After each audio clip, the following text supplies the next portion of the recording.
주시옵소서. 아멘. 주님께 이 모든 것들 맡겨드리며 예수님의 이름으로 기도드립니다. 아멘. 아멘.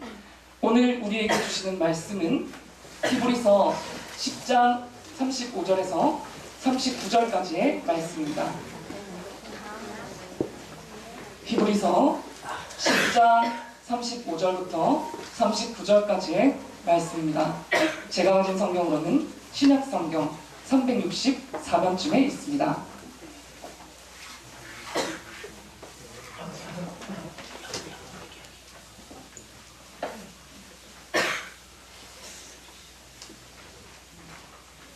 찾으셨으면 제가 먼저 읽고 여러분께서 읽으시고 마지막 절은 함께 읽도록 하겠습니다. 그러므로 너희 담대함을 버리지 말라. 이것이 큰 상을 얻게 하느니라.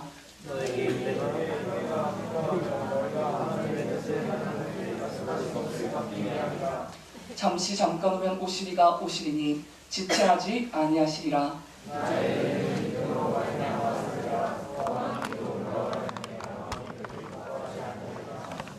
함께 읽겠습니다. 우리는 뒤로 물러가 멸망할 자가 아니요 오직 영혼을 구원함에 이르는 믿음을 가진 자리라. 아멘. 오늘 이렇게 우리가 모여서 수련회를 할 수 있고 예배를 드릴 수 있는 것은 온전한 하나님의 은혜임을 믿으시길 바랍니다. 아멘. 아멘. 믿으시길 바랍니다. 아멘. 네, 감사합니다. 여기 서 있는 저는 처음부터 신학을 한 것은 아닙니다. 저는 대학교에서 심리학을 전공하였고요. 대학원에서 상담심리를 공부했습니다. 그리고 5년 정도 의정부시에 있는 청소년 상담복지센터에서 여러분과 같은 청소년들을 만나고 함께 삶을 나누었습니다. 1년에 약 500명 정도 되는 청소년을 만난 것 같습니다. 주로 청소년 상담을 전문으로 하였지만 부모님 상담도 많이 하게 됩니다. 여러분은 어떤 문제로 상담하러 오는 경우가 제일 많다고 생각하십니까? 친구들과의 관계, 학교폭력, 정서적인 불안, 여러 가지 문제들이 있겠지만 그렇지만 그 문제들의 근원을 찾아가 보면 바로 가정에 문제가 있음을 알게 됩니다. 학폭이라고 여러분 들어보셨죠? 학교폭력 자치위원회지요. 학폭위가 열리고 상담을 하게 되면 부모님들을 만나게 됩니다. 부모님들은 공통점을 가지고 있습니다. 그것은 뭐냐 그러면 우리 아이는 절대로 그런 아이가 아니라는 것입니다. 친구가 잘못해서 그냥 따라간 거라. 친구가 이렇게 하자 그러는데 옆에 있다가 운이 없어서 그냥 있다가 걸리는 바람에 이런 일이 생겼다고 합니다. 하지만 학폭위를 하게 되면 앞에 서류가 다 놓여져 있습니다. 언제, 어디서, 누가 무슨 일을 했고 카톡을 이렇게 캡처한 사진들이 있고 그 다음에 증인들의 증언들이 다 나와 있어요. 그게 있어도 부모님들은 그게 믿을 수가 없다는 거예요. 자기가 제일 잘 안다는 겁니다. 내 자식을 내가 제일 잘 아는데 우리 애는 절대 그럴 애가 아니라는 겁니다. 우리는 오랜 시간을 같이 보낸다고 해서 서로를 잘 아는 것이 아닙니다. 부모님이 제일 자식을 잘 몰라요. 여러분도 공감하시죠? 내 자식을 안다고 하는데 얘기를 해보면 답답한 거예요. 우리 엄마는 왜 날마다 저렇게 날 힘들게 할까? 우리 아빠는 나를 사랑한다고 하는데 왜 나를 더 괴롭게 할까? 왜 그럴까요? 바로 자신의 방식대로 자녀를 바라보기 때문입니다. 자녀의 마음을 알고 헤아려 주기보다는 내가 생각하는 대로 자녀를 맞추려 하고 자녀가 생각을 말하면 그게 아니라고 내가 맞는 것이라고 말하기 때문에 소통이 이루어질 수가 없는 것입니다. 여러분, 오늘 이 시간 하나님 아버지께 우리의 마음을 열어드리기를 원합니다. 하나님 아버지의 음성에 귀를 기울이기를 원합니다. 그동안 내 방식대로의 믿음이 아니라 정말로 여러분을 이 자리로 불러주신, 부르신 이가 원하시는 믿음이 무엇인지를 알아가는 시간이 오늘 이 밤이 되기를 소망합니다. 아멘. 여러분은 믿음이란 무엇이라고 알고 계십니까? 교회에 나온 지 오래되었더라도, 혹은 내가 교회에 안 다녀봤더라도 믿음이라는 것에 대해서는 참 많이 들어봤을 것입니다. 아, 저 교회 가면 참 믿음 좀 오빠가 있대. 아, 교회에서 보면 정말 저 사람은 여기 누구 집사님은 진짜 믿음이 좋아 라고 이야기를 할 때 도대체 그 믿음은 무엇을 말하고 있는 것일까요? 세상에서는 믿음에 대해서 이렇게 표현합니다. 자신이 가진 견해, 사상에 대하여 흔들림 없는 태도를 취하며 변하지 않는 것. 이 경우에 그 견해, 사상이 확실한 기초를 갖지 않는 독단적인 것일 수도 있고, 또 과학적으로 기초 지어진 것일 수도 있다 라고 철학백과사전은 말하고 있습니다. 하지만 믿음이란 그런 것이 아닙니다. 신앙의 대상을 알고 신뢰하는 전인격적인 행위를 말하는 것입니다. 단순한 내 머리로 동의하는 것, 내 머리로 이해하는 것, 그 차원을 넘어서 예수 그리스도를 삶의 주인으로 인정하고 내 삶의 방향을 그분에게로 돌리며 모든 것을 이루시는 분은 오직 하나님이심을 고백하는 것이 우리의 믿음인 것입니다. 아멘. 이 믿음은 구원에 이르는 유일한 방법입니다. 성경은 너희는 그 은혜에 의하여 믿음으로 말미암아 구원을 받았으니 이것은 너희에게서 난 것이 아니요 하나님의 선물이라. 아멘. 행위에서 난 것이 아니니 이는 누구든지 자랑하지 못하게 하려 함이니라. 믿으십니까? 아멘. 믿으십니까? 아멘. 하나님은 우리에게 이러한 믿음을 주셨습니다. 이 믿음은 인간 스스로의 노력, 행위로 주어지는 것이 아니라 하나님의 전적인 은혜, 곧 하나님의 주권적인 선물로 우리에게 주어지는 것입니다. 따라서 이 믿음을 가진 사람은 항상 그리스도와 함께 인격적으로 교제하며 겸손해질 수밖에 없는 거예요. 왜요? 내가 살아간 이 믿음이 내게서 온 것이 아니기 때문이죠.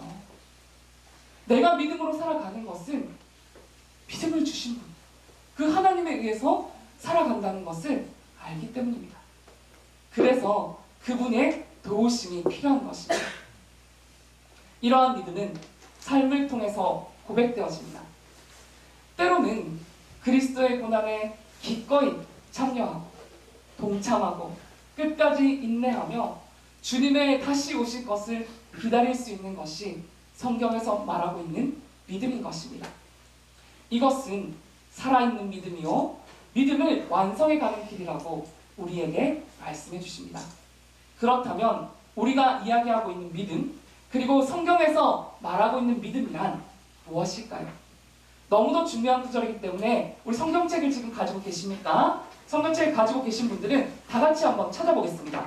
창세기 15장 6절입니다.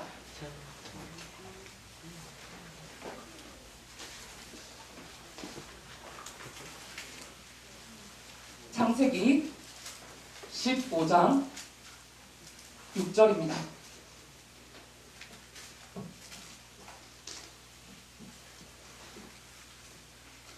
찾으셨으면 한 목소리로 읽어보겠습니다. 시작! 아브라함이 여호와를 믿으니 여호와께서 이를 그의 의로 여기시고. 아멘. 우리 한 번만 더 읽어보겠습니다. 시작! 아브라함이 여호와를 믿으니 여호와께서 이를 그의 의로 여기시고. 아멘. 이 말씀을 보면 하나님께서 아브라함에게 하늘의 별들과 같이 많은 자손들을 주신다고 약속했을 때에 아브라함은 여호와를 믿었고 여호와께서 이를 그의 의로 여기셨다라고 하십니다. 그 용문역이 와 있어요? 여러분, 네 글자로 된 어떤 많이 들어봤을 것 같은 말, 교회를 다니면서 이게 무슨 말이지? 라고 하는데 처음에는 이게 무슨 말인지 잘 몰랐던 그 말. 할렐루야. 삼위일체. 자, 이 창세기 15장 6절의 말씀을 100글자로 표현할 수가 있어요. 뭔지 아십니까, 여러분? 임마누엘 아닌가요? 자, 여러분들이 모르는 것 같아서 제가 말씀드리도록 하겠습니다. 자, 믿음으로 말미암아. 여기 지금 나왔습니다. 네, 맞습니다. 믿음으로 말미암아 칭함을 받아요. 어떻게요? 의롭다 칭함을 받는 거예요. 그것이 우리 교회가 가지고 있는 믿음에 대한 고백입니다. 이 15장 6절에 나오는, 그리고 구약 성경 전체를 통해 사용된 이 믿음이라는 단어는 히브리어로 아만이라고 합니다.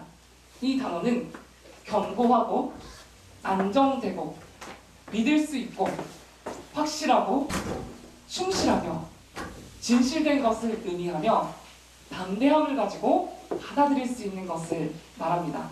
여러분 어디서 많이 들어본 것 같지 않습니까? 뭐죠 여러분? 네. 우리가 기도를 하고 마지막으로 아멘이라는 말이 바로 여기에서 나온 말입니다. 내가 기도한 내용대로 될 줄을 믿습니다. 확신합니다. 신뢰합니다. 라는 말이 우리가 기도 드릴 때마다 고백하는 이 아멘이라는 말인 것입니다. 민수기 12장과 이사야 8장을 보면 믿고 의지하고 소망하는 것, 호세아서 5장을 보면요 확실하고 틀림없는 반드시 있을 것, 시편 89편을 보면 영원하고 변하지 않는 것을 의미합니다. 또한 이 믿음에는 중요한 특징이 있습니다. 어떤 특징일까요? 바로 믿음의 대상이 있다는 것입니다. 성경에서 말하는 믿음의 대상은 살아계신 하나님이십니다. 독생자 예수 그리스도시고요. 그리고 하나님이 주신 이 말씀 계명입니다.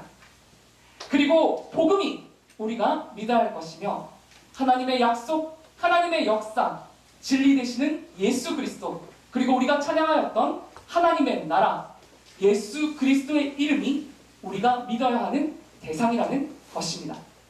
그래서 예배를 시작할 때 우리가 함께 고백하는 것이 있습니다. 무엇이죠 여러분? 네, 사도신경. 신경이란 말이 여러분 무슨 말일까요? 내가 믿는 것을 고백하는 기도문인 겁니다.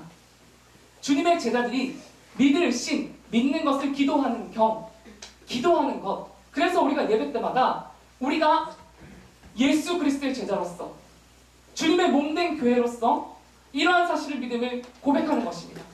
하나님이 계신 것과 하나님을 신뢰하고 그분이 천지의 창조주요 주관자이심을 믿고 그 이루신 것을 믿는 것, 예수 그리스도의 인격과 그분의 가르침과 그분의 죄사하심 구속사역과 그리스도의 성육신과 십자가 죽음과 부활, 재림과 최후 심판을 확신하고 그분이 오직 유일하신 구세주이심을 신앙으로 받아들이는 것이 우리가 매주일마다 고백하는 바로 이 사도신경이라는 것이죠.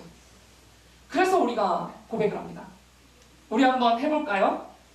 자, 준비하시고 전능하사 천지를 만드신 하나님 아버지를 내가 믿사오며 그 외아들 우리 주 예수 그리스도를 믿사오니 이는 성령으로 잉태하사 동정녀 마리아에게 나시고 본디오 빌라도에게 고난을 받으사 십자가에 못 박혀 죽으시고 장사한 뒤 사흘 만에 죽은 자 가운데서 다시 살아나시며 하늘에 오르사 전능하신 하나님 우편에 앉아 계시다가 저리로서 산자와 죽은 자를 심판하러 오시리라. 성령을 믿사오며 거룩한 공예와 성도가 서로 교통하는 것과 죄를 사하여 주시는 것과 몸이 다시 사는 것과 영원히 사는 것을 믿사옵나이다. 아멘. 이것은 우리가 주문처럼 외우는 것이 아니에요. 예배 때 이것을 외우지 않으면 무슨 일이 생기기 때문에 그런 의무감을 가지고 외우는 것이 아닙니다.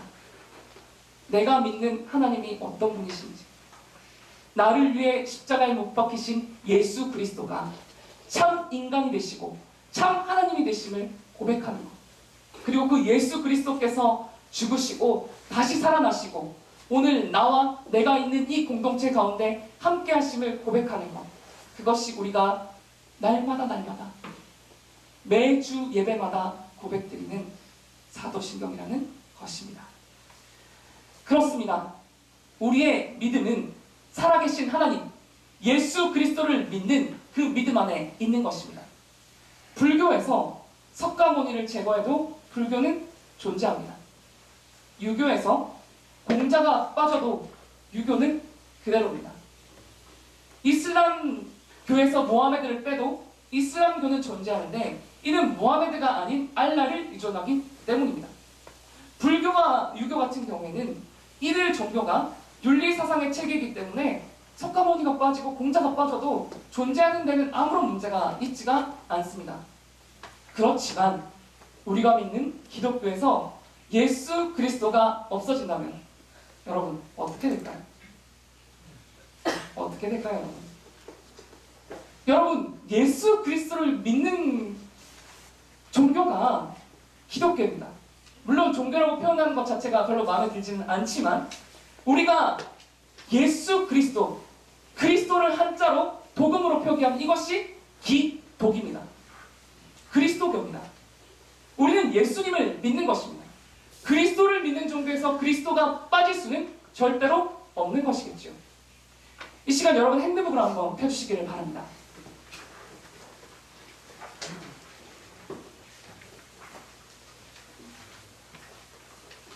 핸드북을 보시면 참 많은 괄호가 있습니다. 제가 이 많은 괄호와 한 페이지를 다 채우는 내용을 기록한 이유는 여러분이 이 시간에 마음에 새기기를 원하기 때문입니다. 왜 우리가 믿음으로 살아가야 되지? 왜 우리가 믿어야 되지? 네, 이 시간 함께 나눠보기를 원합니다.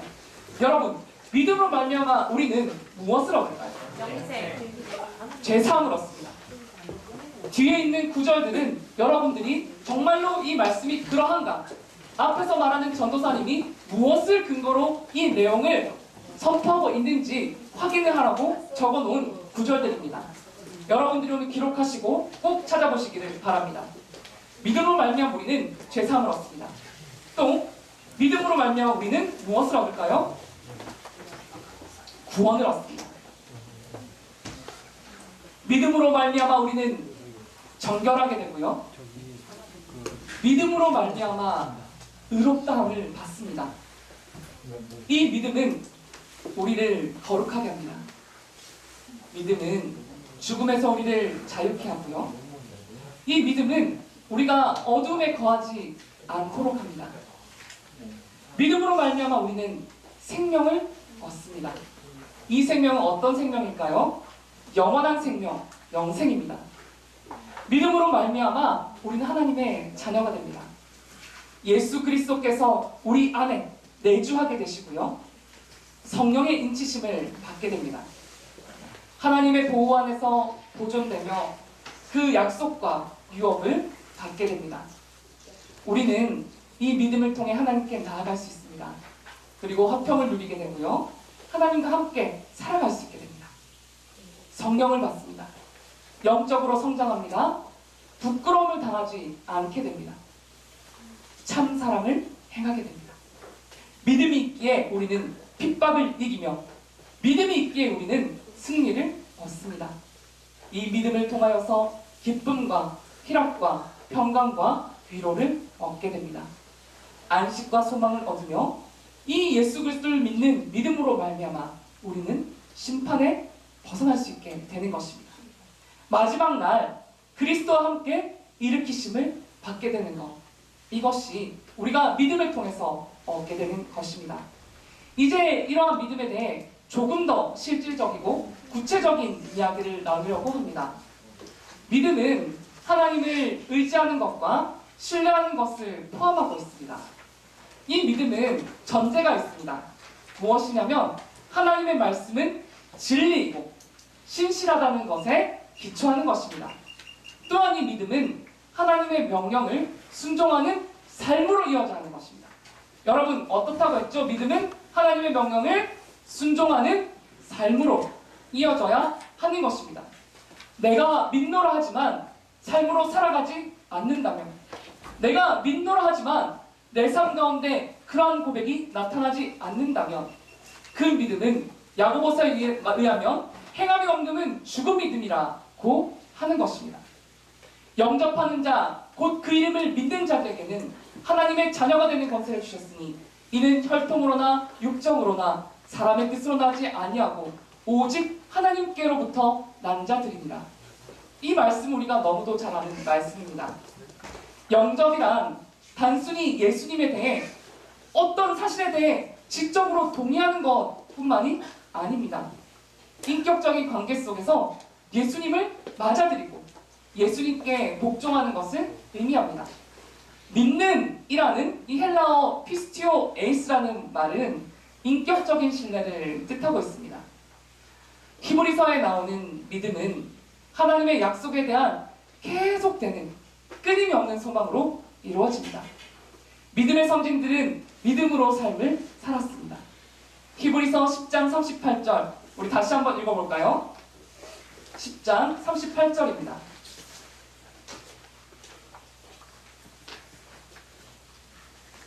자, 찾으셨으면 함께 읽어보겠습니다. 시작! 나의 의는 믿음으로 말미암아 살리라. 또한 주로 불러가면 내 마음이 그를 기뻐하지 아니하리라. 네, 아멘. 맹목적인 것이 믿음이 아닙니다. 대부분의 사람들은 믿음은 어떤 것이 사실이든 아니든 간에 그것을 그냥 믿는 것이라고 이야기합니다. 무엇이든 믿으면 그 끝이 같은 것이 아니냐고 말을 합니다. 하지만 절대로 그렇지가 않습니다. 믿는 대상이 다른데 어떻게 결과가 같을 수가 있겠습니까? 우리는 진리를 알아야 합니다. 예수님께서는 이렇게 말씀하십니다. 내가 곧 길이요 진리요 생명이니 나로 말미암지 않고는 아버지께로 나올 자가 없다고 하십니다. 여러분, 진리를 알지니 진리가 너희를 자유케 하리라 말씀하십니다. 신앙에 대해서 이런 의문입니다. 내가 예수님 믿는데 100%는 아닌 것 같아요. 어떨 때는 하나님이 살아계신 것 같은데 어떤 때는 이 예수님이 나를 위해 십자가에 못 박히셨다는 것이 죽으시고 살았다는 것이 감격으로 다가오고 은혜가 되는데 그것이 항상 내 속에 지속되지 않기 때문에 저는 믿음이 있는지 없는지 모르겠어요. 자, 어떤 것일까요, 여러분? 내가 느끼기에 100% 믿음을 가지고 있지 못하다고 해서 내가 믿음이 없는 것일까요? 아닙니다, 여러분. 오늘 여러분은 버스를 타고 또 경춘선, 전철을 타고 기차를 타고 수련장으로 왔습니다. 여러분이 이 버스가, 전철이 100% 안전하다고 온전히 신뢰하기 때문에 여러분의 몸과 생명을 맡기는 것입니까? 우리가 비행기를 탈 때 100% 추락하지 않을 거라고 믿기 때문에 그 비행기에 오르는 것입니까? 아니죠. 그래도 비행기를 탑니다. 그리고 원하는 곳으로 이동하죠. 우리는 무슨 일이 일어날지 모르는 그런 세상 속에 살아가고 있습니다. 세상에 완전한 것은 없습니다. 영원한 것도 없습니다. 풀은 마르고 꽃이 시들어도 완전한 분은 오직 하나님 한 분이시며 변하지 않는 분 역시 하나님밖에는 계시지 않습니다. 여기 있는 우리 고등부 한 사람 한 사람 저에게 전도사님은 정말로 예수님의 자녀라는 것을 어떻게 증명할 수 있습니까? 라고 물으신다면 제가 눈에 보이게 무엇을 증명할 수는 없을 거예요. 그러면 여러분들은 말씀하시겠죠? 그냥 믿음으로 이러한 사실을 받아들이고 계신 건가요? 라고 말할 수 있어요. 보통 여기서 믿음은 맹목적인 믿음을 뜻하는 것이겠죠. 분명한 것은 믿음이지만 맹목적인 믿음은 아니라는 것입니다. 저는 군대에 있을 때 낙하산을 메고 뛰어내렸습니다. 제가 있던 부대는 훈련을 받아야 합니다. 공수훈련이라는 훈련인데요. 이맘때쯤 갔습니다. 추운 겨울날 영하 15도에 상의 타이, 네, 3발자국 이상은 뛰고 동작이 나오지 않으면 동작이 될 때까지 굴리는 그런 훈련을 받았습니다. 왜요? 낙하산을 타려고요. 하늘에서 뛰어내리는데 동작이 잘못되면 어떻게 될까요? 다리가 부러져요. 정말로 많이 부러집니다. 잘못하면 죽을 수도 있어요. 그렇기 때문에 계속 훈련을 시키는 거예요. 정말 힘들게 훈련을 받았습니다. 어떻게든 이 훈련을 받아야 제가 있는 부대에서 안 쫓겨나기 때문입니다. 제가 했던 부대는 특전사라는 부대입니다. 여러분들이 아실지 모르실지 모르겠지만 보고 잘 매치가 잘 안 되시죠? 사람들이 보면 반전이라고 얘기를 하는데 절대 반전은 아닙니다. 좀 겪어보시면 알 수 있을 텐데 네, 그렇습니다. 하늘에서 여러분 20kg이 되는 가방을 하나 메고 1km 상공에서 뛰어내려요. 처음에는 300m에서 뛰어내립니다. 양같이 생긴 너무 귀엽게 보이는 열기구가 있어요. 근데 절대 올라가면 귀여운 느낌 들지 않아요. 올라가면 너무너무 무서워요. 기구에 사람이 6명이 타는데요. 한 명 한 명 뛰어내릴 때마다 이게 기울어요. 저는 마지막에 뛰어내렸거든요. 이렇게 해서 위치를 보는데 소리를 질러야 돼요. 뭐라고 소리를 지르냐면 몸을 기억자로 만들고요. 1만, 2만, 3만, 4만을 외쳐야 돼요. 이게 뭐냐면 하나, 둘, 셋, 넷 낙하산이 펴지는 시간이자 자유낙하를 하는 거예요. 자이로 드롭이 4초 동안 떨어지는 거예요. 쉬, 귀에는 낙하산 줄이 풀리는 소리가 들려요. 소리가 들리고요. 교육을 2주 동안 그렇게 열심히 받았는데 소리 지르는 사람이 아무도 없어요. 처음에는 몸도 기억자를 안 해요. 심청이가 인당수 뛰어내듯이 다 이렇게 눈을 감고요. 이러고 떨어져요. 다 밑에 가서 기억받아요. 그렇게 해서 이제 훈련을 받고 뛰어내리는데 보세요 여러분. 저는 제가 그것을 뛰어내리면서 이 낙하산이 반드시 펴질 거라고 증명할 수가 있습니까? 실제로 안 펴지기 때문에 가슴에 예비 낙하산을 달고 뜁니다. 그래서 4초가 지나고 빨리 하늘을 봐야 돼요. 그 펴졌는지 줄을 당겨봐야 돼요. 그래서 이게 없으면 빨리 뽑아야 되는 거예요. 왜요? 이게 없으면 내가 지금 떨어지고 있는 거거든요. 낙하산이 없이. 그래서 빨리 이거를 당겨야지 낙하산이 펴지면서 사는 것입니다. 여러분, 실제로 신문에 보도가 되지 않아서 그렇지 제가 있을 때도 1년에요. 죽는 사람이 진짜 몇몇 있어요. 사고자는 더 많고요. 정말 그렇다니까요. 어차피 사고가 날지 안 날지 알 수 없는 것인데 여러분 왜 낙하산을 정비하고 또 점검하고 살펴봅니까? 라고 말하지 않습니다. 맹목적인 신앙의 소유자는 점검하지 않고 바로 가방을 메고 하늘에서 뛰어내릴 겁니다.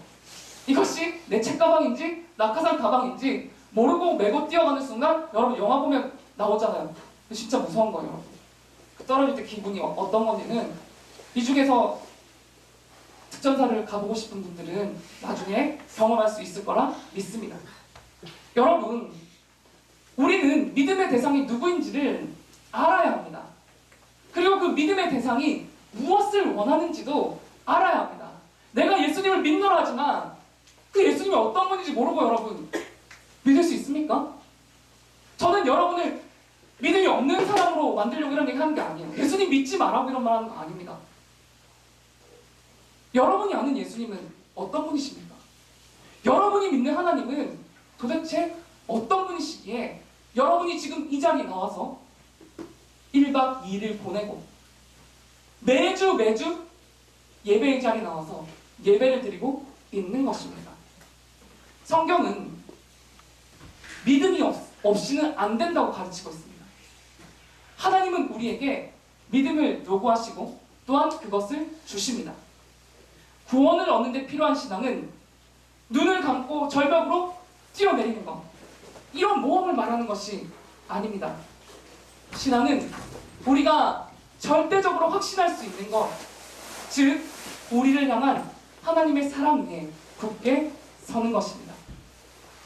그렇다면 우리는 어떻게 하나님이 원하시는 믿음대로 살 수가 있을까요? 먼저는 하나님의 말씀을 알아야 합니다. 청년이 무엇으로 그의 행실을 깨끗하게 하니까 주의 말씀을 따라 삼갈 것입니다. 내가 주께 범죄치 아니하라 하여 주의 말씀을 내 마음에 주었나이다. 하나님의 말씀을 알 때에 우리가 그 말씀대로 나를 지으신 분의 그 목적대로 내가 믿는 나를 보내시니 나를 지으시니 그분의 뜻대로 살아갈 수가 있는 것입니다. 또한 우리는 어떻게 믿음으로 사는 삶을 살아갈 수가 있을까요? 다윗은 이렇게 이야기합니다.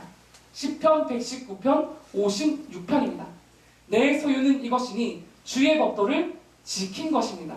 여러분, 내가 들은 말씀이 아니라, 내가 아는 말씀이 아니라, 내가 읽은 말씀이 아니고, 본 말씀이 아니고, 내 소유가 되는 것은 내가 지킨 주의 말씀이라는 것입니다.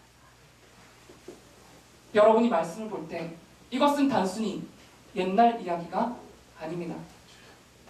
여러분이 말씀을 읽을 때에 이것은 여러분에게 이것도 하지 말고 저것도 하지 말고 여러분을 힘들게 하고 지치게 하고 여러분의 삶을 몸이 건조하기 위해 만들어진, 그렇게 쓰여진 책이 아니라는 것입니다. 마태복음 13장과 마가복음 4장, 누가복음 8장을 보면 씨 뿌리는 비유가 등장합니다. 그리고 우리가 아까 레크레이션 때 제가 춤을 췄죠. 제가 이러려고 춤을 춘 게 아니었습니다. 작은 씨가 뿌려지죠. 네, 말씀의 씨앗이 뿌려져요. 그 자리에 있는 것은 똑같습니다. 그런데요, 뿌려진 다음에 무엇인가가 달라집니다.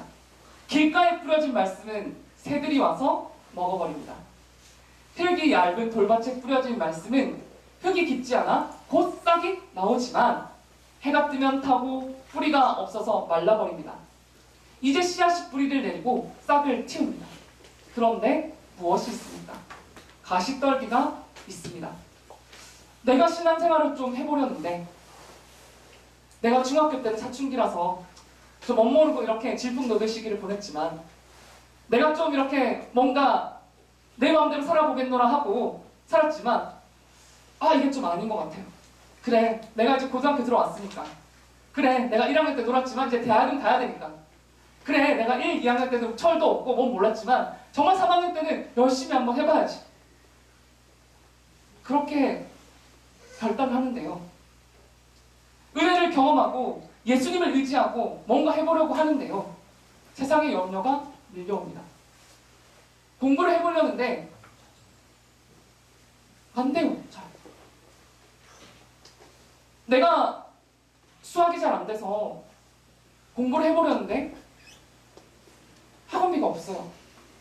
물론 우리는 교회 나오면 되겠죠. 여러분 도와줄 선배들도 있고 우리 도정사님이 계시니까. 다른 과목들은 어떻게 할 건가요? 우리 집의 형편이 녹록지가 않아요.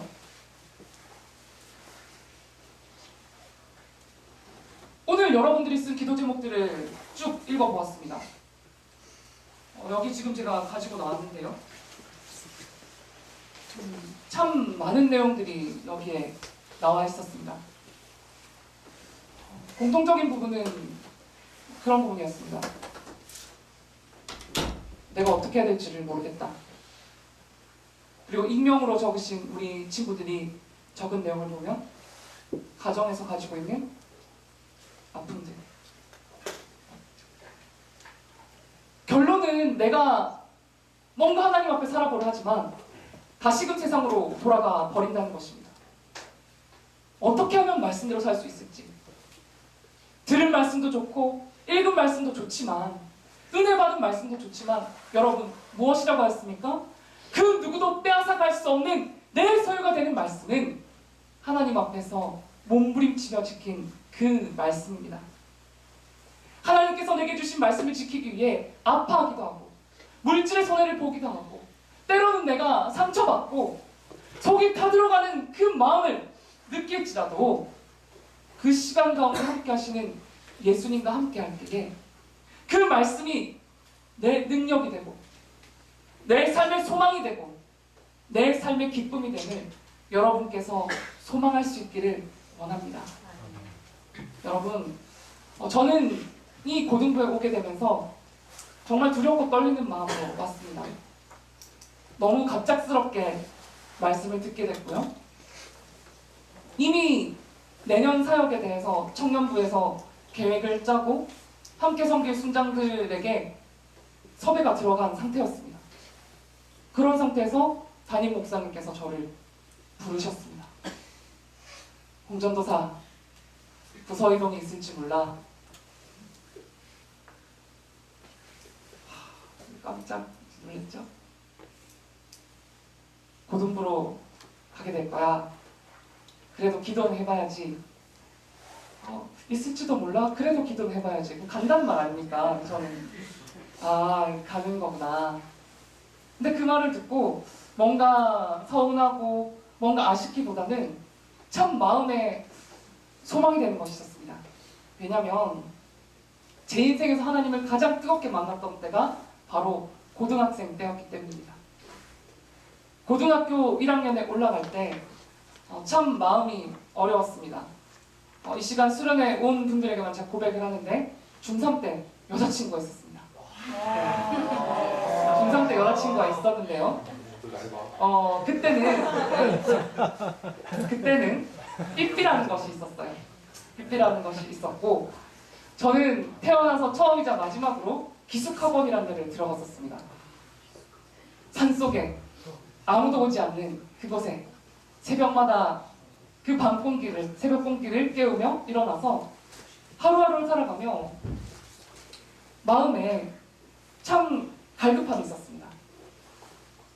정말 이곳에서 아무것도 할 수 없고 그래서 새벽마다 혼자 빈 강의실에서 혼자 기도를 하고 찬송을 부르고 예배를 드렸습니다. 그러고 수련회를 갔는데요. 이제 그 기숙학원에는 양해를 구하고 나갔지요. 하나님께서 그런 마음을 주시는 겁니다. 태규야, 네가 그렇게 나를 사랑하는데 너가 힘들 때 누구를 제일 먼저 찾니? 이런 마음을 제가 주시는 거예요. 저는 정말 하나님을 믿고 하나님께 제 인생을 드렸다고 생각했거든요.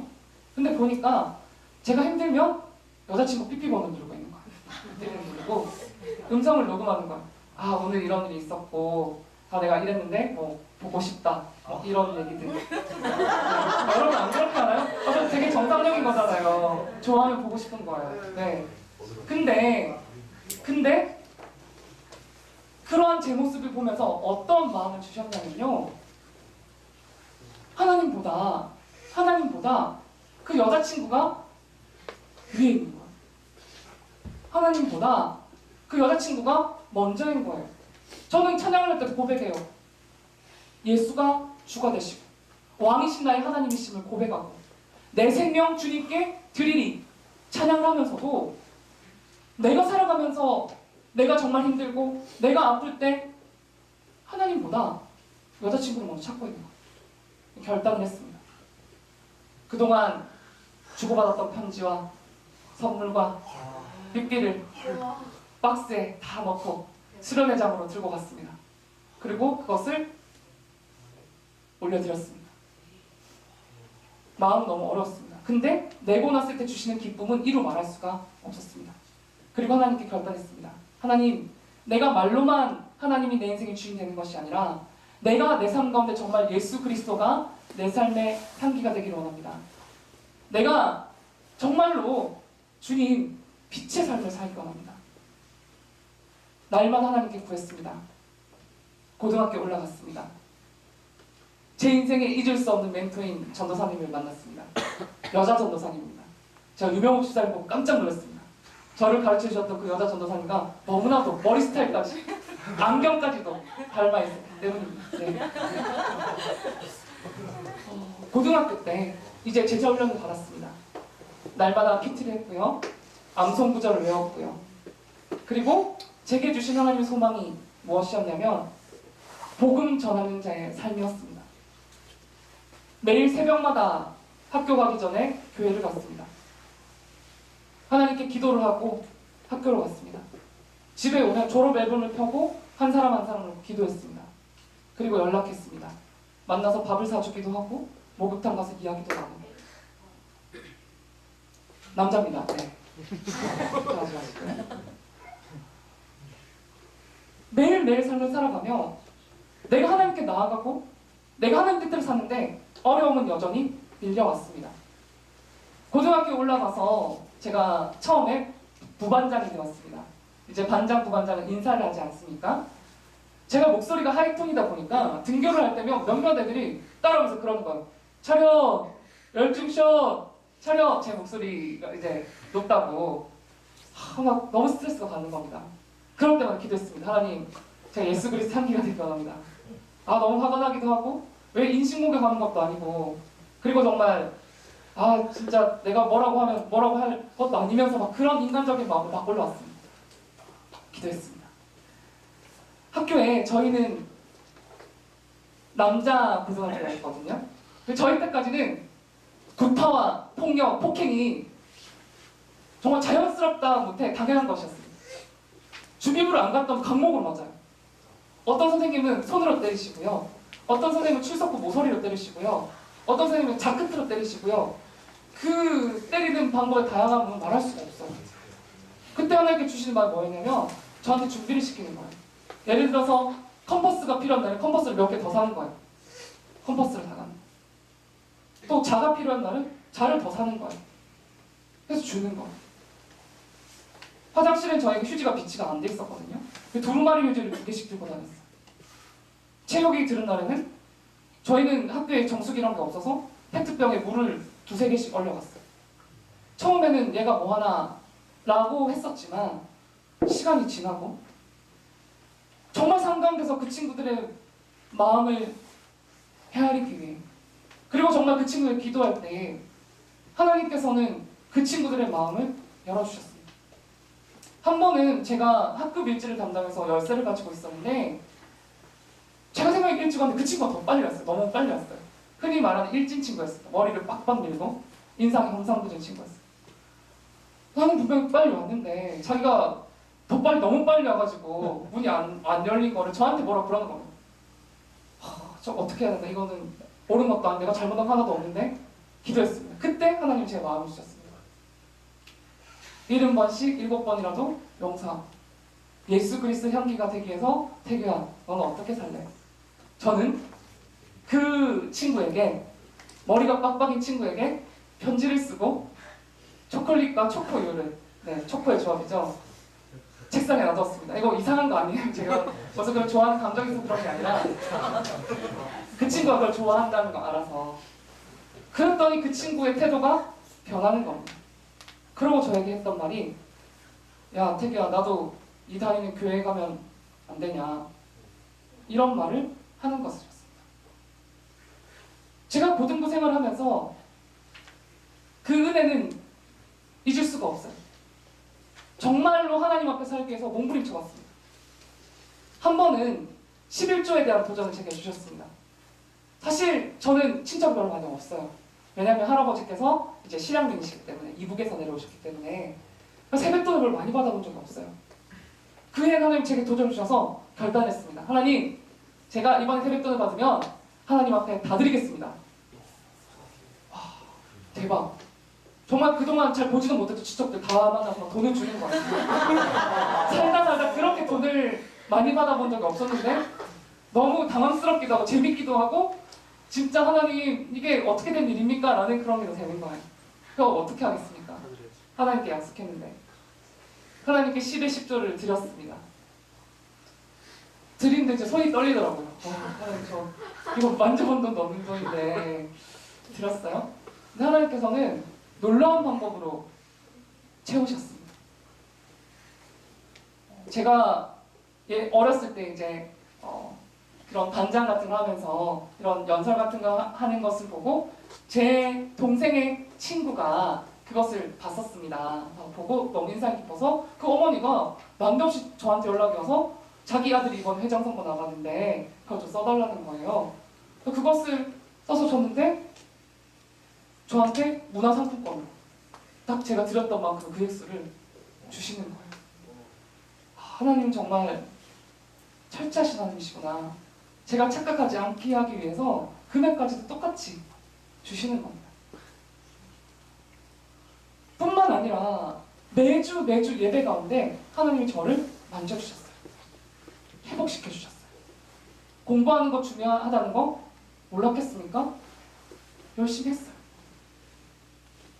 교회에서도 살았어요. 근데 하나님은 내 발걸음을 인도하시는 분이셨어요. 여러분, 제가 여러분께 드리고 싶은 말씀은 정말 하나님 앞에 여러분이 가장 중요하다고 여기는 그것을 여러분에게 절대 포기할 수 없다고 여기시는 그것을 여러분이 생명과 같이 여기는 그것을 들여보시지 않으시겠습니까? 여러분, 이 중에는 많은 친구들이 모태신앙으로 알고 있습니다. 유아부 때부터 유년부, 초등부, 중등부를 거쳐서 고등부까지 왔지만 여러분 한 분 한 분에게 물어보면 여러분이 만난 예수님이 어떤 분이신지에 대해서 주저하게 됩니다. 나는 아직까지 하나님을 만나지 못했다고 얘기를 하기도 합니다. 그리고 정말로 하나님을 만나고 싶은데 내가 어떻게 해도 안 된다고 말을 합니다. 이 시간에 여러분들께 영상을 하나 보여드리기를 원하는데요. 이 영상은 제가 군대를 제대하고 얼마 지나지 않아서의 그런 영상입니다. 저는 군교에서 처음 사역을 시작했습니다. 제가 있던 특전사 부대에서 처음에는 인사처의 병사로 사령부에서 차출이 됐어요. 특전사로 간 것도 차출이었어요. 저는 가겠다는 생각을 한 적 없었어요. 처음에는 이제 카투사를 가기 위해서 열심히 토익 공부를 해서 이제 지원을 했지만 떨어졌어요. 제가 지원했던 해가 역대 최고 경쟁률이 나온 거예요. 의무소방 시험을 준비했습니다. 시험도 잘 봤어요. 근데 떨어진 거예요. 제가 전화를 했어요, 거기다가. 너 시험 잘 봤는데 왜 떨어졌냐? 그 사람 되게 당황스러워 하더라고요. 왜냐면은 이제 시험을 치면 결과가 나오죠. 그걸 맞춰보니까 제가 평균 커트라인보다 한 15점 높은 거예요. 그래서 뭐가 잘못됐을까? 근데 보니까 제가 쳤던 부산이랑 서울이 다른 시도 평균보다 15점이 높은 거예요. 그리고 저한테 하는 얘기가 그 점수보다 1점 낮아서 떨어졌다고. 딴 거는 괜찮은데 국사에서 많이 틀렸다고. 제가 26에 시험 봤었거든요. 그래서 기억력은 어쩔 수가 없구나. 그런 마음을 가지고 그렇게 군대를 늦추다가 간 것이 이 특전사인 거예요. 하나님께 처음 기도했어요. 하나님, 정말로 저를 사용하고 싶으시다면 저 군종병이 되게 해달라고. 군종병으로 저 좀 훈련시켜 주시라고. 나이가 26이 될 때 아직 저는 신학도 안 했었고요. 다른 그런 사역도 하지 않았었고요. 물론 교회에서 제자훈련을 받고 리더로서 또 행정팀으로 섬기긴 했지만 그것으로는 참 많이 부족함을 느꼈었습니다. 그러고 간 그곳에서 제가 군종병이 처음에 됐을까요? 안 됐을까요? 안 됐어요. 1년간을 제가 일반 병사로 근무하면서 가진 고난을 겪었습니다. 처음에 입영이 돼서 교회를 간다고 했을 때 병장이 제 멱살 잡았어요. 제가 강단에서 이런 표현을 쓰는 건 저는 좋아하지도 않고 안 그래야 된다 생각하지만 정말 그 표현을 하면은 이 미친 뭐가 정말 돌아가지고 어디서 네가 여기서 뭐뭐 하냐, 네가 병장 되면 처단이라고 교회. 순간 멍해지는 겁니다. 근데 제가 군대를 가서 결단했던 것이 뭐였냐면 하나님, 제가 어떤 일이 있어도 제가 주의 성수는 생명같이 지키겠습니다. 내가 하나님을 믿는 것이, 내가 하나님의 자녀임이 참 그 드려진 예배 가운데 고백되기 원합니다 라는 결단이었어요. 앉아있으면요, 앉아있다 뭐라 그러고요, 누우라 그러고 누워있으면 뭐라 그러고요, 진짜 화장실에 끌고 가서 이렇게 얼굴 마주보고 얼굴에 담배 연기도 품고요. 정말 내가 지금 있는 곳은 어디지? 라는 생각이 들 정도로 정말 많이 울었습니다. 화장실에 성경을 들고 와서 몰래 숨어서 읽으면서 기도했어요. 하나님, 너무 힘들다. 저 좀 도와주시라. 그렇게 군생활을 하는 가운데서 제가 갔던 부서에 계신 분이 되게 높으신 분이었어요. 그 부서의 과장님이셨는데 처음에는 몰랐어요. 처음에 교회를 갔는데 그분이 있는 거예요. 그분이 있으면 저를 보시더니 그럼 잘됐다. 같이 나랑 다니자.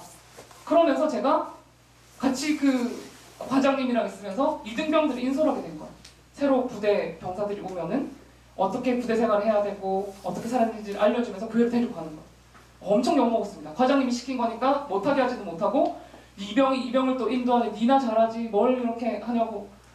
정말 힘들었지만 그 친구들에게 어떤 제가 나눔을 할 수 있었냐면 그때는 원래 면회를 못해요. 근데 한 가지 방법이 있어요. 뭐요? 예배를 오면 같이 만날 수가 있는 거예요. 그래서 그 친구한테 얘기했어요. 교회 나오면 가족들 만날 수 있어. 가족들한테 얘기해서 교회 나오라 그래. 그래서 많은 이병들이 교회로 나오고 가족들이 교회로 나왔어요. 그러는 찰나에 이제 사건이 터졌습니다. 어떤 사건이냐면요. 이제 주일에 교회를 가야 되는데 제 맞선임이, 제 선임이 저를 부르는 겁니다. 야, 니 오늘도 또 교회 가냐?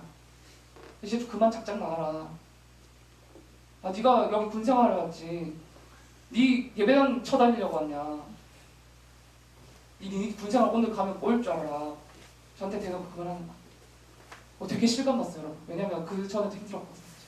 근데 이제 선전 보고 정말 너 죽여버리겠다 이런 말인 거예요. 집에 전화를 했어요. 아, 사실 이런 말을 들었다. 좀 기도해 주십시오. 너무 마음이 힘듭니다. 그러고 이제 오후가 되고 이제 저녁 예배가 있었거든요. 하루 종일 그 자리에 앉아서 말씀만 보고 있었어요. 다른 말씀을 안 해주시는 거예요. 그냥 뭔가 희망이 되는 말씀, 또 능력이 되는 말씀 이런 것들을 주셨으면 좋겠는데 그런 말씀 안 나오고 마음은 여전히 무거운 거예요. 그러다가 안내방송이 나오는 거예요.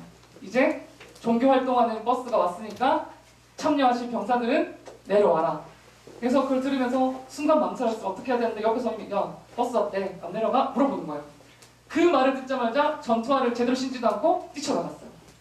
그래서 버스를 탔는데 제가 있던 부대와 또 옆에 있던 군악대라는 곳이 있었거든요. 거기 병장 한 명 있는 겁니다. 얼굴은 안 거. 너무 힘들어서 얘기를 했습니다. 사실 이러이러하고 해서 제 마음이 너무 어렵다. 그 선임이 제가 했던 말이 뭐냐면 야, 네 신앙은 싸워서 얻는 거야. 막 마음이 막 소망이 되고 힘이 불끈불끈 솟는 겁니다. 근데 알고 보니까 그 선임이 잘 교회도 안 나가고 그 주만 그렇게 간 거예요. 그 사람도 안 보이고. 되게 나중에 알사하시는데요. 그래서 갔어요. 가서 앉아있는데 찬양을 부르는데 기쁘지가 않아요. 너무 떨리는 거예요. 막 심장이 막 쿵쿵거리고 가면 죽었구나. 이제 하나님 저 이렇게 왔는데 안 살려주십니까? 이런 마음인데 갑자기 내리를 스치는 생각이 딱 떠오른 거예요. 뭐였냐면 원래 막내들은 하루 보고를 해야 되는 거예요. 막내가 이제 그날 근무는 누가 서고 또 총기가 몇 자루가 있고 휴가 가서 얼마가 남아있고 해야 되는데 그거를 전달을 안 하고 제가 온 거예요. 아 진짜 오늘 큰일이 터지구나. 그래서 올라가서 찬양하는 시간 올라가서 제 선임한테 전화했어요. 지금 이런 일에서 혹시 저랑 친한 선임이었거든요. 보고해 주시면 안 되겠습니까? 야, 니 때문에 내 몸 분위기 개판이야. 니 지금 어떡할 거야. 니 큰일 났어.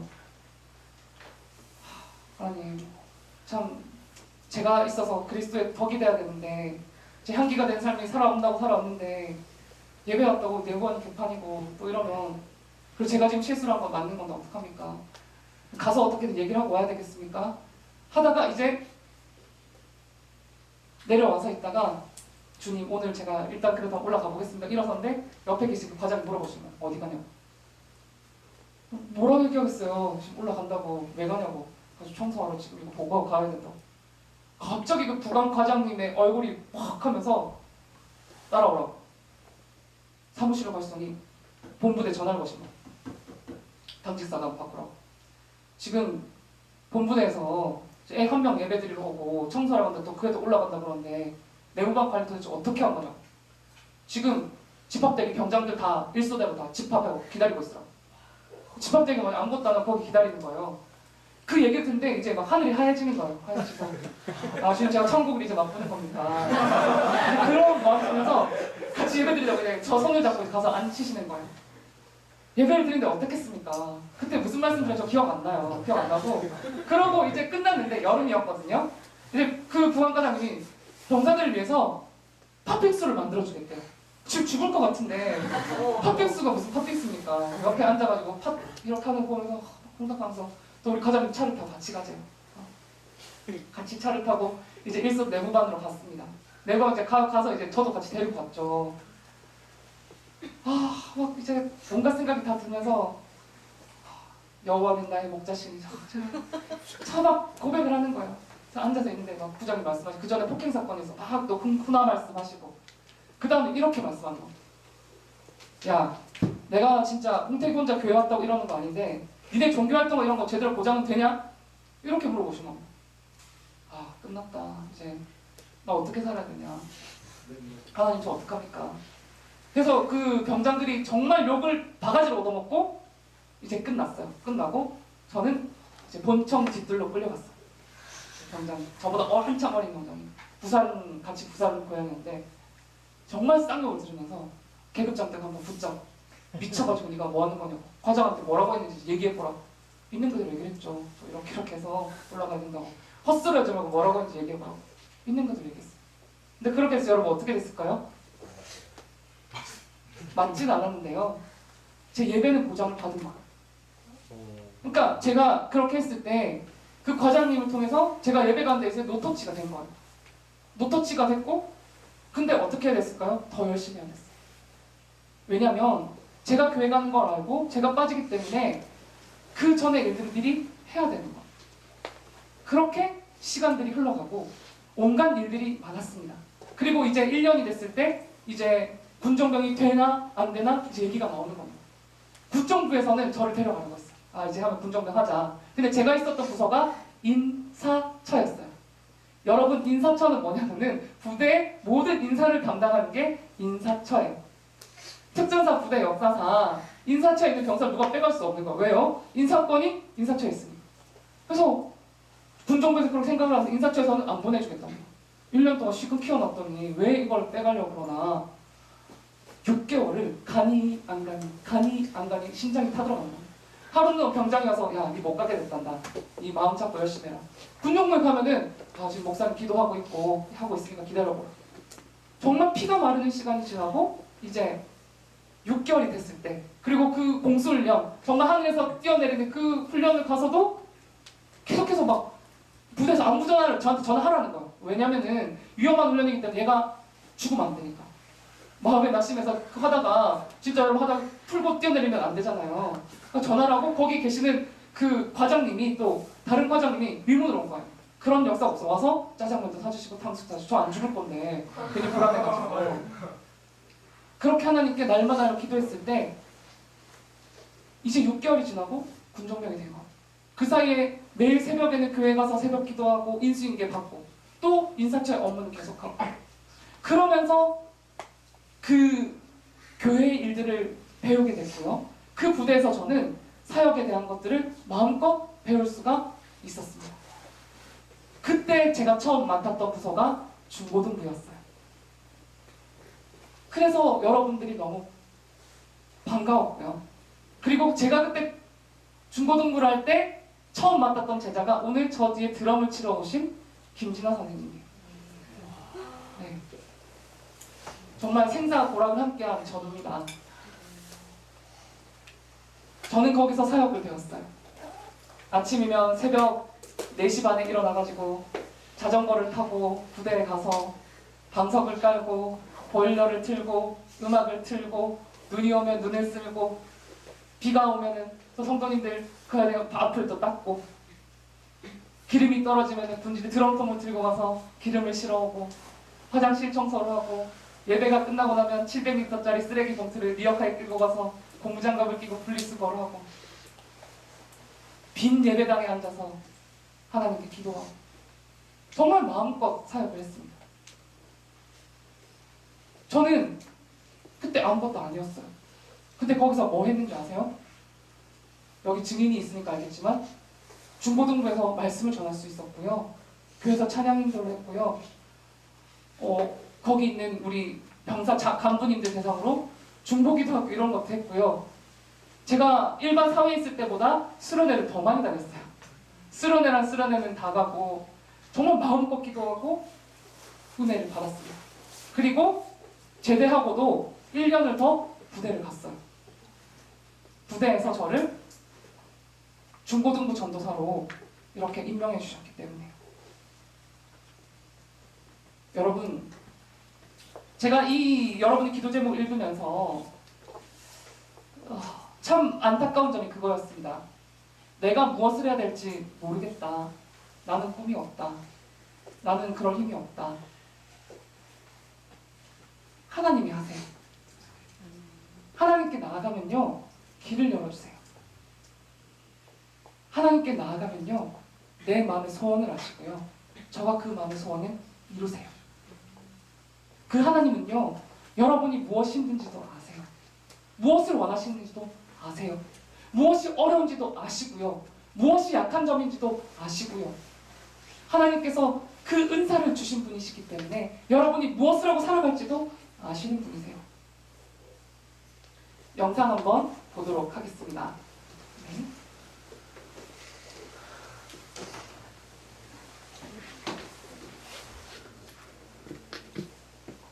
시간이 지나면 다시 언제 여러분이 복음을 들을지 몰라요. 언제 누가 여러분께 예수님을 전해줄지 몰라요.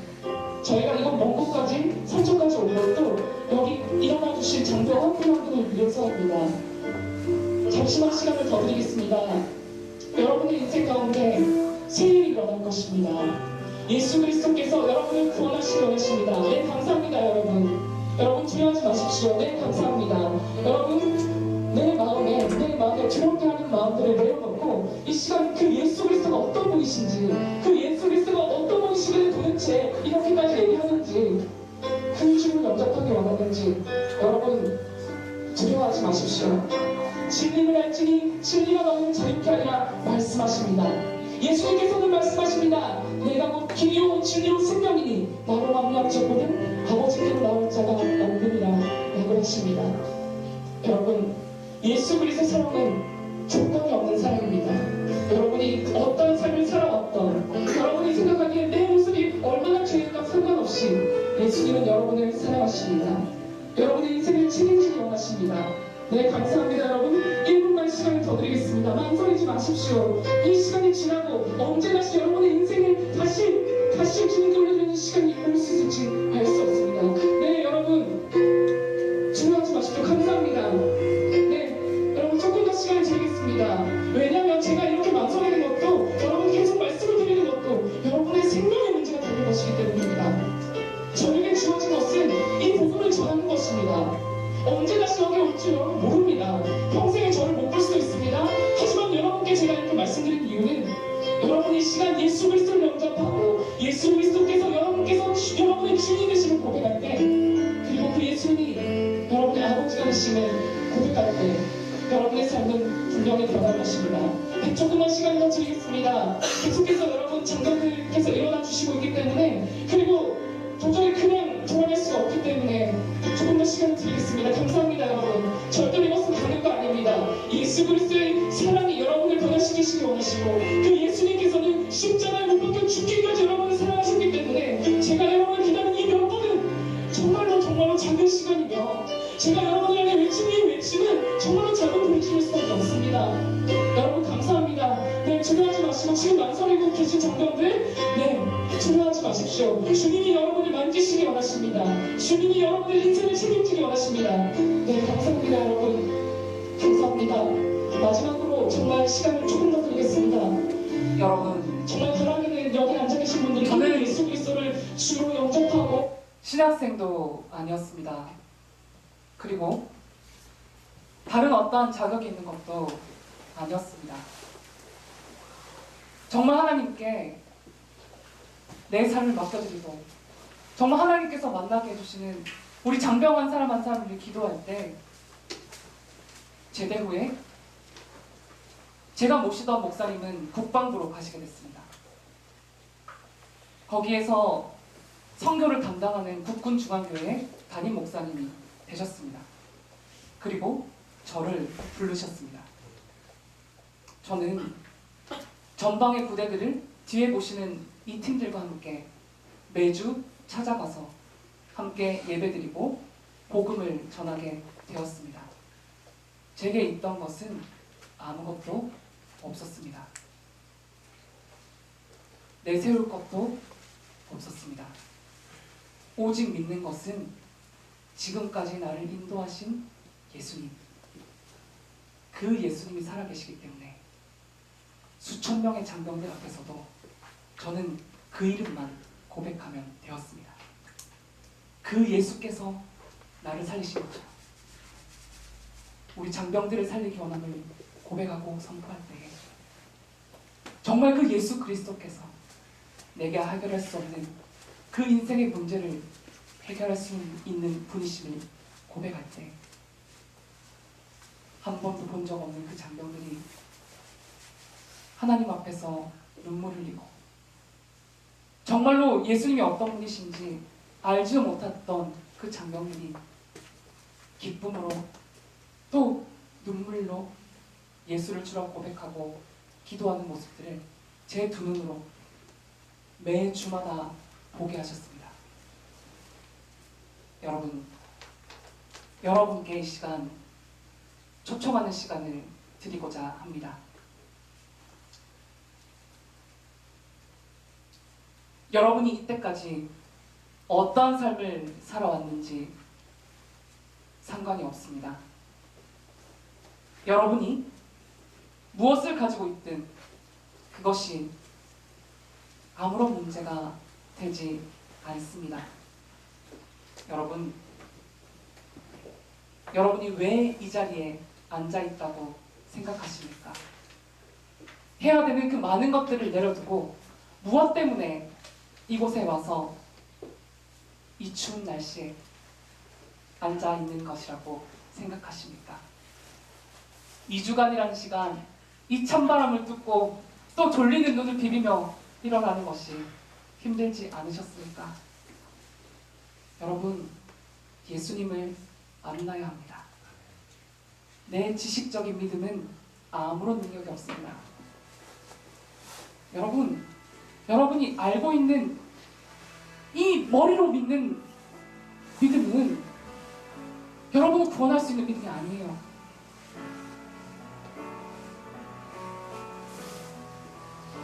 사랑하는 여러분, 예수님은 여러분을 만나기 원하십니다. 그래서 여러분을 오늘 이곳까지 불러주신 것입니다.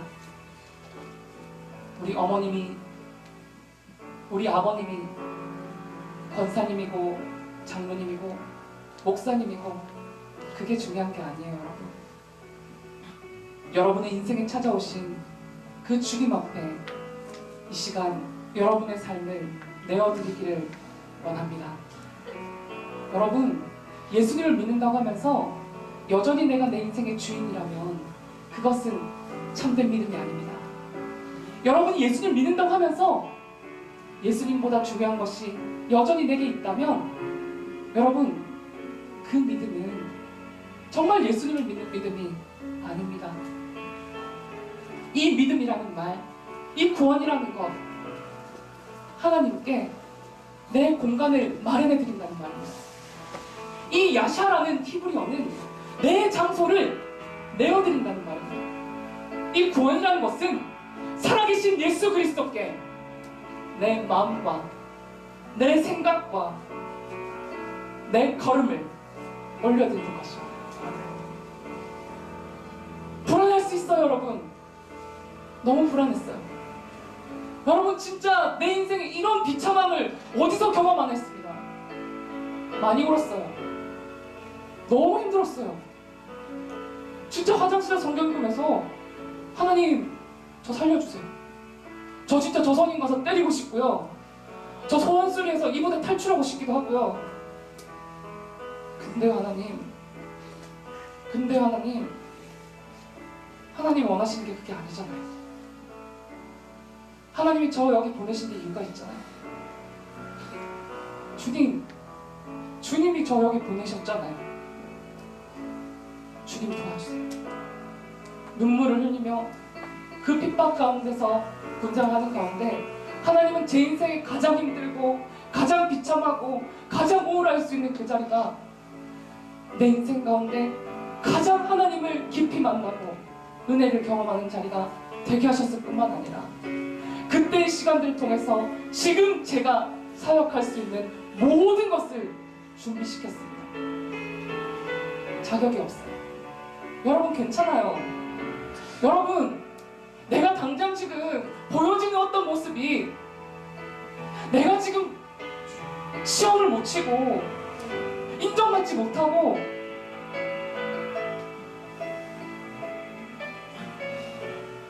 우리 집은 나에게 힘이 못 돼줄 것 같고 아무런 문제가 되지 않습니다. 살아계신 주님은 그 어떠한 것도 그 주님의 사랑에서 여러분을 끊어지지 않게 하십니다. 아멘. 여러분, 이 시간 하나님 앞에 마음을 드리기를 원합니다. 성경은 분명히 말하고 있습니다. 의인은 없나니 하나도 없다고 합니다. 죄의 삭은 사망이라고 합니다. 여러분, 오늘 교회 처음 오신 분도 계시는 것으로 알고 있습니다. 사람은 누구나 죽습니다. 한 번 죽는 것은 정해진 것이요, 그 후에는 심판이 있습니다. 하지만 영접하는 자, 곧 그 이름을 믿는 자들에게는 하나님의 자녀가 되는 권세를 주셨습니다. 아멘. 사망에서 생명으로 옮기게 하십니다. 여러분, 이제 그 하나님 앞에 나오기를 원합니다. 그 예수 그리스도께서 정말로 내 죄 때문에 십자가에 못 박혀 돌아가셨고, 이런 나 때문에 다시 살아나셨어요.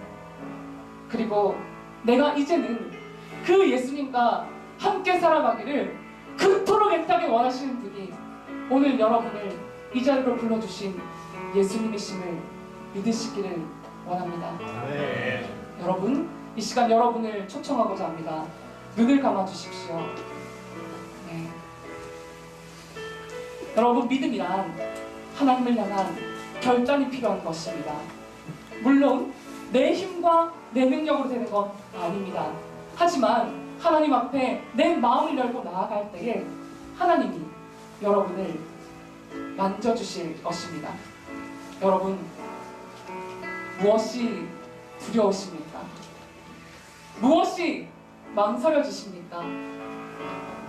여러분이 공부하는 것, 여러분의 가정, 내 힘으로 안 되는 이 모든 상황들, 내가 감당할 수 없을 것만 같은 이 시간들, 주님은 말씀하십니다. 수고하고 무거운 짐진 자들아, 다 내게로 오라. 내가 너희를 쉬게 하리라.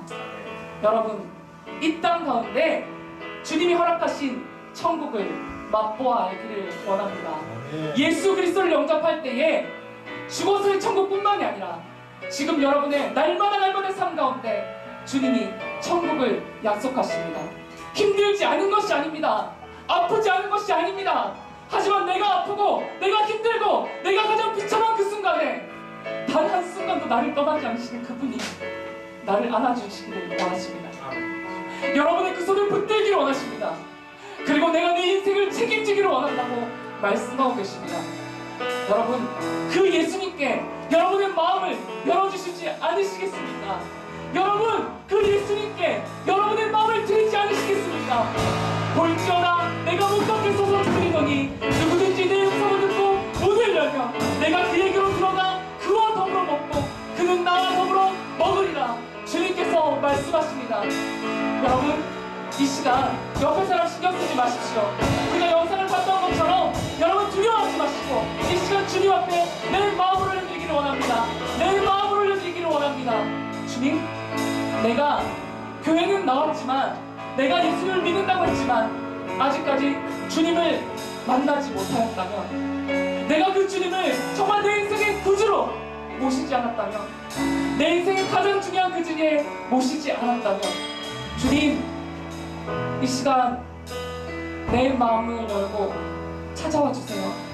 주님, 내가 주님을 영접하기를 원합니다. 우리 이러한 친구들이 있다면 조용히 그 자리에서 일어나 주시면 감사하겠습니다.